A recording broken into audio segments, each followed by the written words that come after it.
We have ourselves a new Wonderkid, a new kid on the block, Willian Estevao, the new Messi, the little Messi. Messinho is already stealing headlines at just 17 years of age. Breaking records in Brazil set by Neymar and Vinicius Jr., pretty solid names there, and being nicknamed, as I said, Messinho. And also securing a huge move to Chelsea. He will be in England very, very soon. But what makes this Brazilian so special? And how could he transform Chelsea's entire attack next season? And probably for the next decade? Well, first of all, who is Estevao? The 17-year-old who signed for Chelsea during the summer transfer window, costing around 55 million, has become the most productive under-17 player in Brazilian history, beating Neymar's record of 16 goals and assists back in 2009 whilst playing for Santos. Estevao has made 28 appearances in the Campeonato Brasileiro, scoring 12 goals and providing 9 assists, again breaking Neymar's output record and setting a new one with 21 goals and assists this season. And even Neymar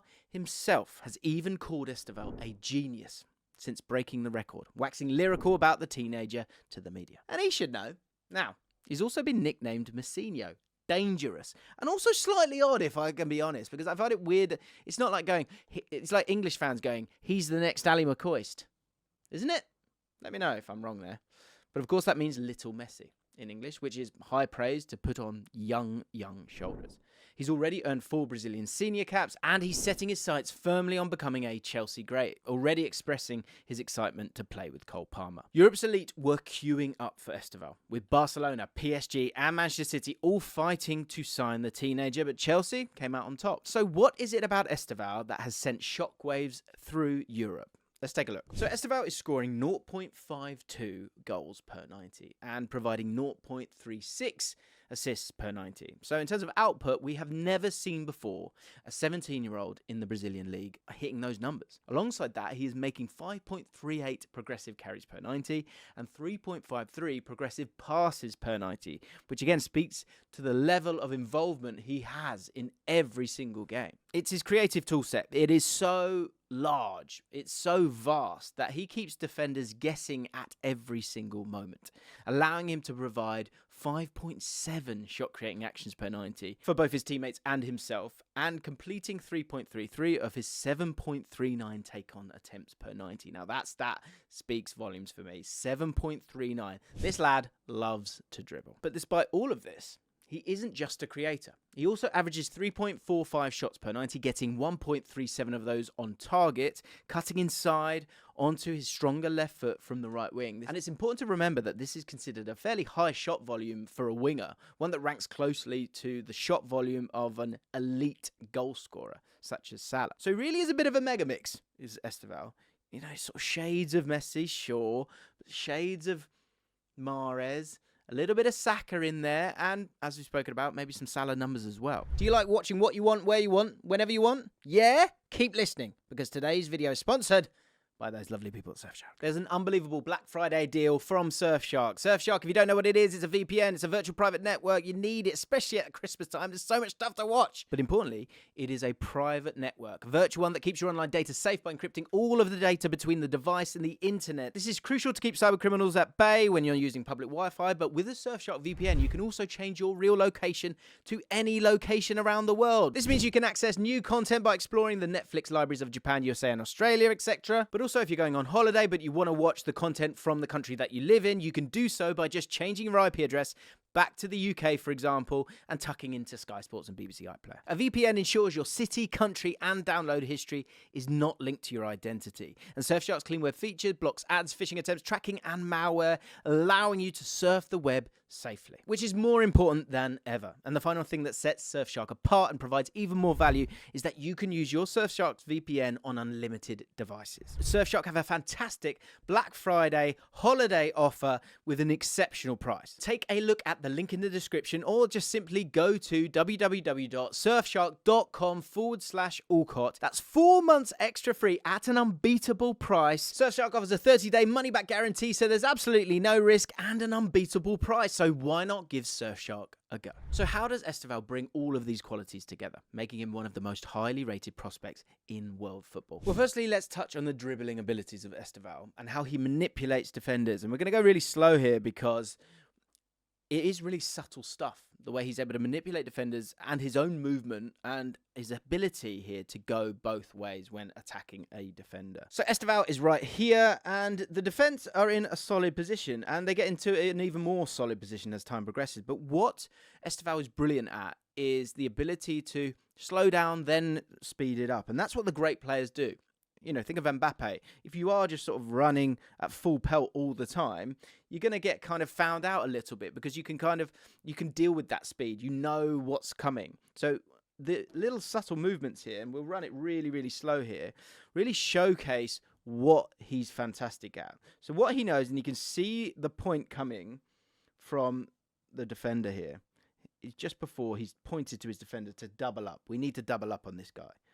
And so what he does brilliantly is he kind of sort of looks and hints as if he's going to slow down and come back himself, but instead finds a way to get himself to the penalty box and to dictate to them instead of them dictating to him. So I'm going to pause it in a second here. So here, this is the first time where he starts to sort of move the shoulders just a little bit. Really, really sort of, stuff like well beyond his years, but it's about stopping and starting the defenders. Let's keep it moving. What you kind of see. So he kind of does it once, but as time progresses, he knows that those twos are on their way. So look, can he get himself a little bit further? Again, looks to check here, and this is lovely. This in itself is a little feint. It looks like he's making that little movement where he's checking back in, but instead he lets the ball roll over his foot. It's absolutely fantastic stuff. So he does that, which kind of stops the body weight. You can see the body weight of both these players here is now moving this way a little bit. Now, he might feel like if he'd had blistering pace, which he has got a lot of pace, is he could work over to that left-hand side. But he's also a left-footed player overall. So he then needs to continue with this trickery to dictate to them once again. And as we move it forward, we're now getting to a point where these two are probably getting a little bit scared as to what he's going to do. He looks as if he's going to go straight on this time. His body position is now, after making that initial check this way, he's now looking as if he's going to go this way. And he's standing up those two players. And I want to zoom right in now for the next bit, because they feel like they've got him where they want him. But his technical variety that he can offer and confidence to try things as well does set him apart. And also, something that people don't talk about enough, the ability to wiggle through. Now, you've all played with that guy who just always seems to come out the other side of a tackle. But when we have it going as slow as we do here, what you see here is this little dink up. And it gets kind of caught a little bit, but he's looking, obviously, to get through this gap. But for a 17-year-old to not get outdone now physically, you've got to be on top of your game in terms of trying something. But also, you've got to do it in the right way. So that little flick off the ground gives him that chance. And as we play it on, he's able to twist up these two, keep an eye on the ball, little touches, a little flick up again to evade that one. Another touch with his left foot, which might look messy to you, and not that messy with a Y, but he's able to wriggle out and wriggle through against these two and dictate to them, to say it that one last time.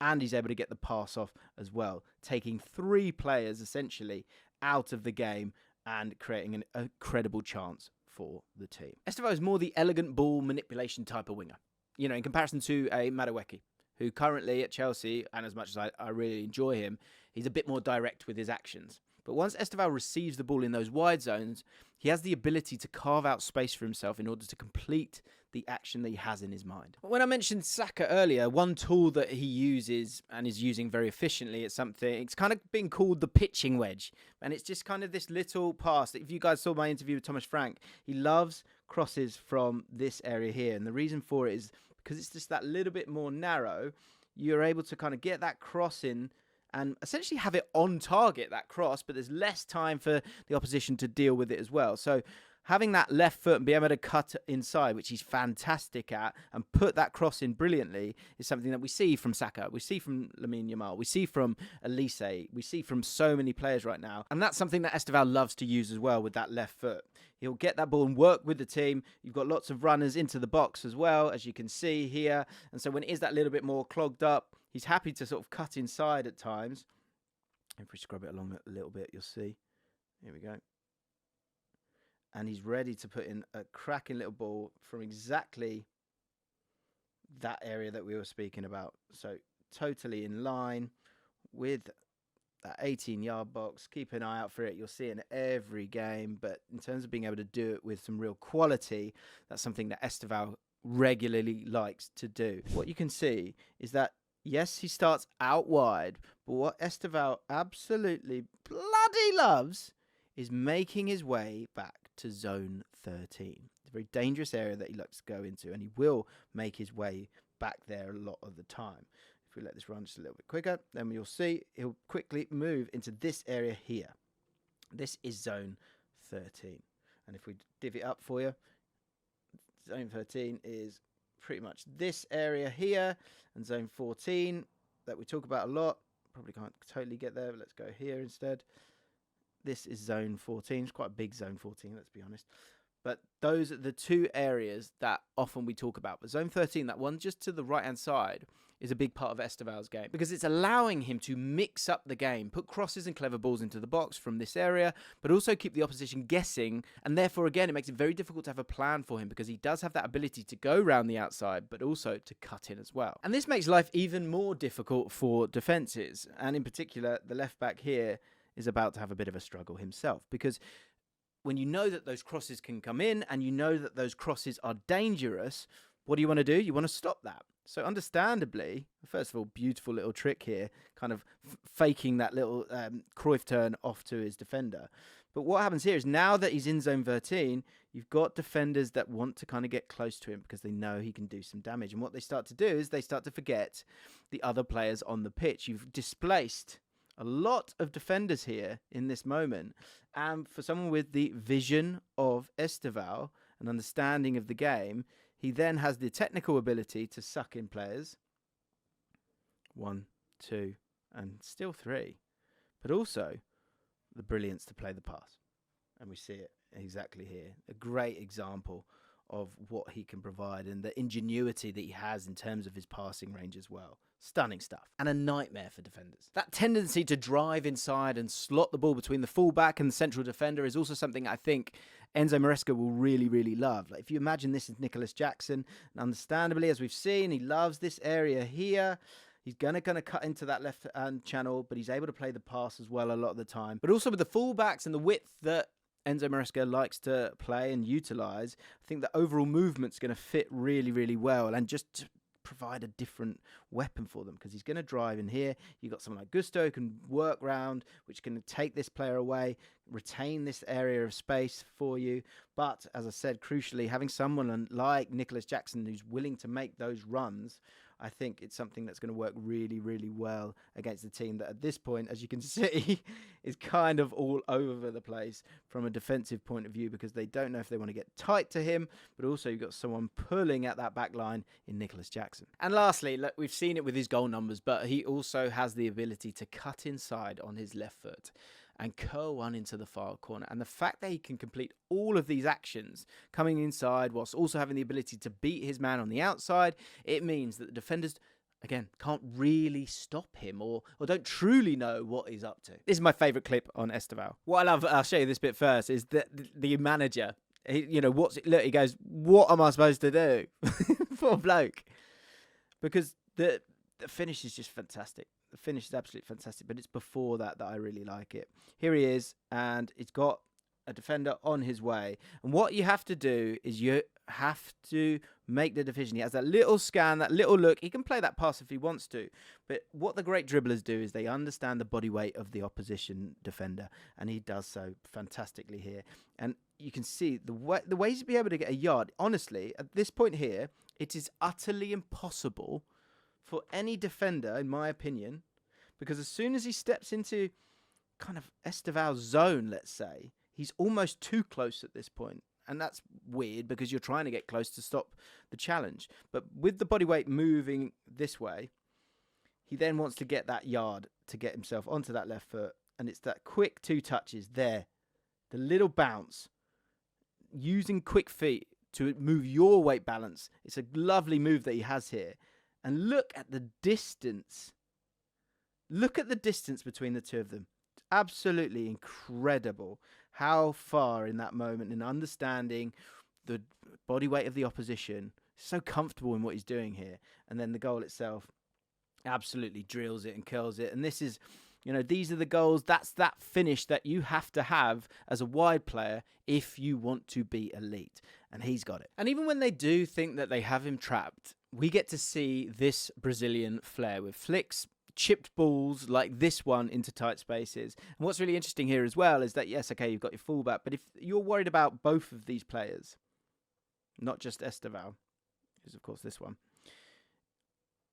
in terms of your two defenders, you're probably going to kind of go man-to-man, at the very least have a little bit of a distance. Your defender might come here, let's say.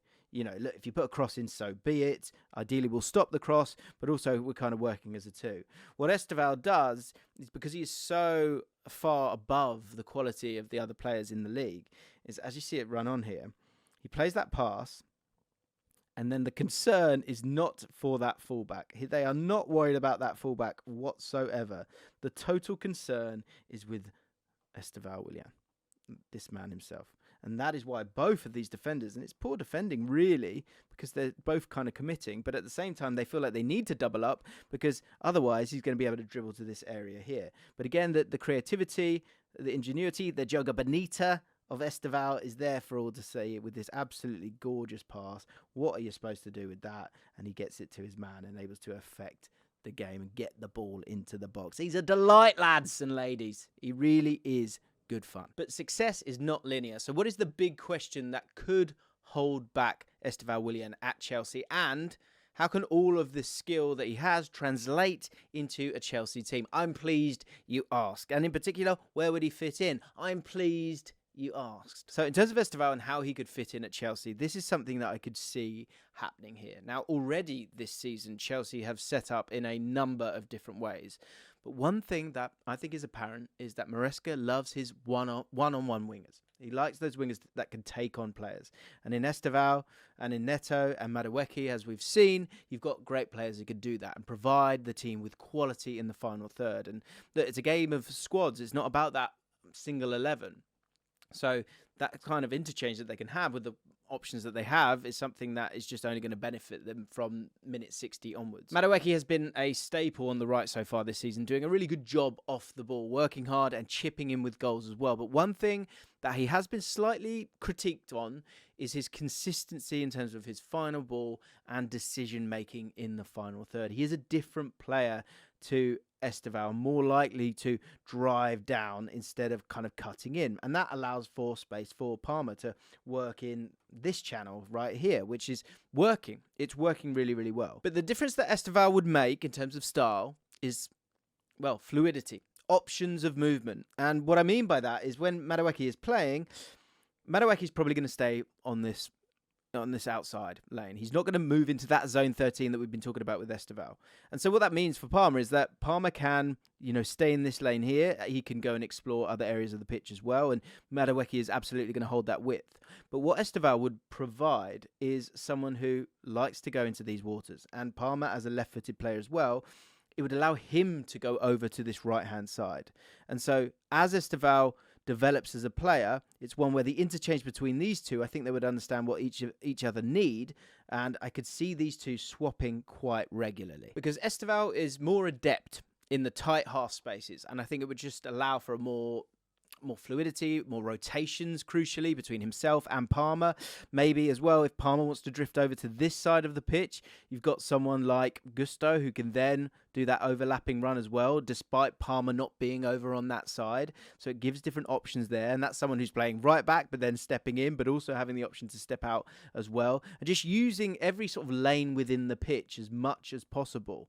And that's what Estevao would bring for this Chelsea side in time. And that's something that Maresca utilised quite a bit last season at Leicester. Not only could this benefit Estevao, allowing him to float inside, create from that inside channel, but it could also benefit Palmer, as Estevao would bring that extra fear factor, taking men away from Palmer, which we're seeing a lot of the time, teams doubling up on Palmer because he's just that great. And that extra bit of space for Palmer would allow him to, be able to do his craft just that little bit freer than he is at the moment, when he really is the A side for this Chelsea side, and therefore the main focus, the main game plan is stopping Cole Palmer. Palmer has made a brilliant habit of finding Madueke on the outside of him, timing the pass, giving Madueke space to take a touch and then deliver that shot or that cross into the box. But with this being Estevao, instead, you get the added bit of quality on the final ball that we spoke about currently, but also the added bit of variation. And I say that carefully because I think Madueke is a fantastic footballer, but it's having those options that could be so devastating for Chelsea. If it's not working one way, you've got someone just that little bit more direct, let's say, in Madueke, to offer a different option, to keep defenders guessing, not only with Estevao and his profile, but with Madueke as well. So I believe it is likely that Estevao would enter the team looking something like this. Pedro Neto has played both on the left and the right as a winger this season. It could easily become that starting winger on the left-hand side if Estevao becomes the starting right winger. The question is if, of course. One other factor that I think could be addressed by Chelsea is adding another striker alongside Jackson to the squad, adding some extra aerial ability, or hopefully you just hope with Jackson, with the size that he's got, he continues to get better with his area ability once he has that connection with Estevao and he knows that cross is coming in. That can make life a lot easier for both involved, because Estevao does have that crossing ability with those in-swingers that we mentioned as a standout trait. Let's talk about the big question, though, when it comes to Estevao in this team. He's 17. And that is the big thing that Maresca will face when assessing how quickly Estevao can become a first-team player. Is his work off the ball offering the same pressing work rate that Madueke brings? Is he able to physically deal with the rigours of the Premier League? Can he support the right-back defensively and have the maturity to pick his moments? Because if he doesn't, that could lead to frustration for himself and others, which can lead to a drop in confidence. And we've seen that happen so many times with those great flair players. Now, if you want to see how Maresca has turned things around at Chelsea, you can do that as well right now. You can enjoy it. Just click on this video right here.